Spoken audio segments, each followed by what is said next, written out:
Allez, de retour sur notre plateau vidéo ici au village des recruteurs de Villeurbanne, en plein cœur de la cité, au pied de l'hôtel de ville.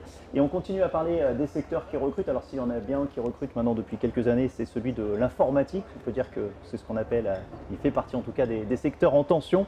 Bonjour Sylvie Olanier. Bonjour. Vous êtes responsable des relations entreprises. Vous êtes donc directement connecté justement avec les besoins des entreprises pour l'école IPI, École d'informatique à Lyon, dans le 9e arrondissement. Là, vous êtes sur un secteur qui effectivement recrute beaucoup plus qu'il n'y a de demandes. Tout à fait, effectivement. On peut parler de pénurie de profils en informatique sur la plupart des niveaux et des domaines de l'informatique. Donc nous, on accompagne des apprenants, des personnes en reconversion professionnelle, en réorientation scolaire, vers des métiers de l'informatique plus ou moins techniques sur tous les niveaux de formation, donc du bac au bac plus 5. Avec une particularité, on fait principalement de l'alternance, du contrat d'alternance et de la formation continue, donc à destination de demandeurs d'emploi et de salariés aussi, de plus en plus. C'est très diversifié, effectivement, ça peut être de la formation continue, de l'alternance. Vous me disiez aussi des profils très divers, tous âges, tous horizons, avec quand même un dénominateur commun, un point commun, presque on pourrait dire, c'est quasiment la garantie d'un emploi à la sortie, quoi. Oui, bien sûr. Surtout que nous, on construit nos programmes en lien avec les entreprises. Donc on les alimente chaque année, on les améliore chaque année. On est vraiment en partenariat avec plus de 300 entreprises et on co-construit ensemble des programmes qui vont répondre à leurs besoins. Donc forcément, à l'issue, on a des personnes qui ont un diplôme reconnu par l'État et une expérience professionnelle approuvée par des professionnels du secteur. Donc oui, concrètement, il y a un fort taux d'employabilité à l'issue d'un parcours de formation. Ici, vous recherchez en priorité des alternants, donc avec ce double regard à la fois sur l'emploi à venir une fois placé en entreprise et sur l'intégration dans l'école. Quels sont les prérequis ?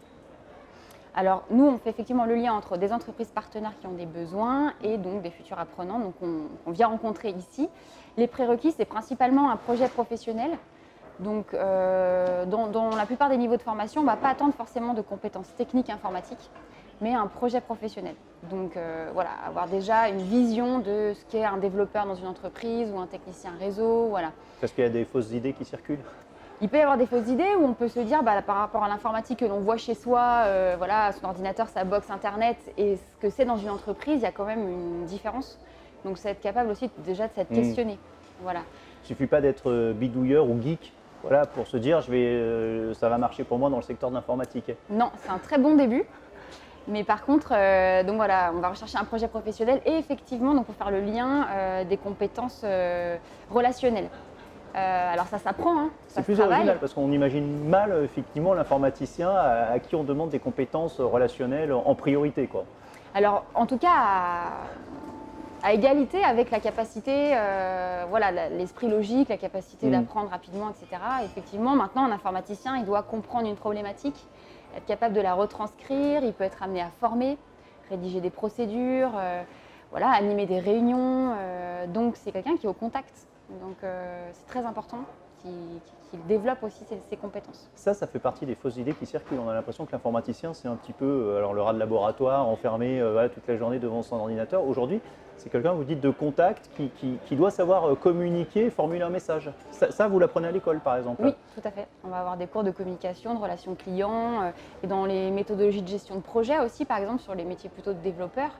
Voilà, les développeurs, ils sont au contact des utilisateurs ou des demandeurs pour valider régulièrement que ce qu'ils sont en train de faire correspond aux besoins. Donc, ce sont ils doivent être communicants à minimum. Vous disiez, ce que vous validez en priorité, c'est le projet professionnel, oui. la vision en fait, du candidat. Mais en termes d'état d'esprit, voilà, quelles sont les qualités inhérentes au bon candidat?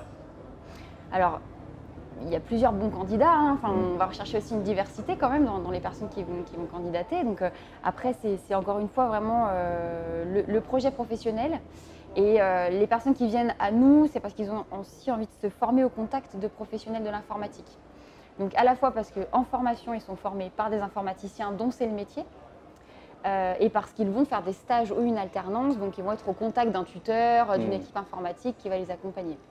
Donc c'est vraiment envie d'être dans le concret et d'apprendre aux côtés de futurs pairs, collègues, voilà.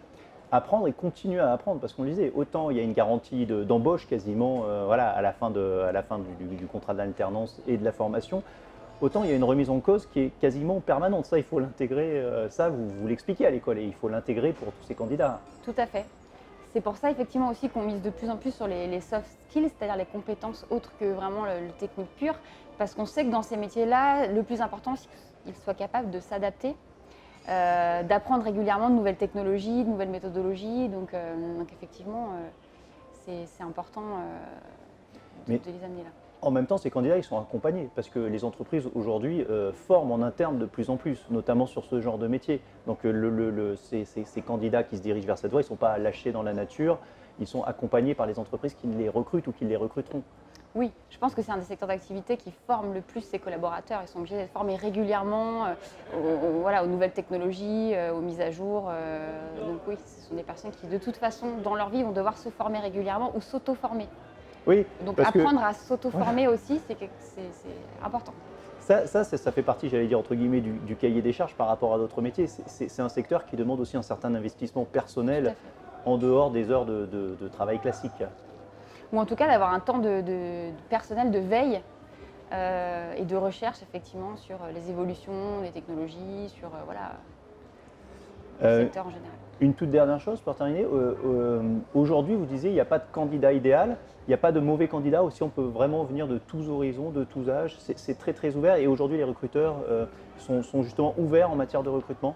Oui, parce qu'ils vont être de plus en plus justement sur ces qualités, le savoir-être, les qualités relationnelles. Donc finalement, il n'y a pas d'âge pour ça. Et même parfois, quand on a déjà une expérience professionnelle, même dans un autre secteur, on peut arriver avec des qualités intéressantes pour un métier de technicien, de maintenance, support ou de développeur. Donc on a de plus en plus effectivement tous âges en formation et ça donne aussi une richesse dans les classes.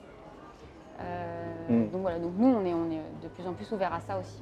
Donc si je retiens ce que vous dites en quelques mots, c'est que la personnalité, l'envie, l'appétence prime sur la compétence purement technique, qui sera à un moment ou un autre périmée, quoi, si on ne la renouvelle pas. Exactement. Exactement. Bon, en tout cas, c'est plutôt encourageant pour les personnes qui viennent ici au village des recruteurs de Villeurbanne. Eh bien, bonne journée. Merci. À bientôt. À bientôt. Merci beaucoup. Et nous, on se retrouve dans quelques instants pour notre prochaine interview au village des recruteurs de Villeurbanne.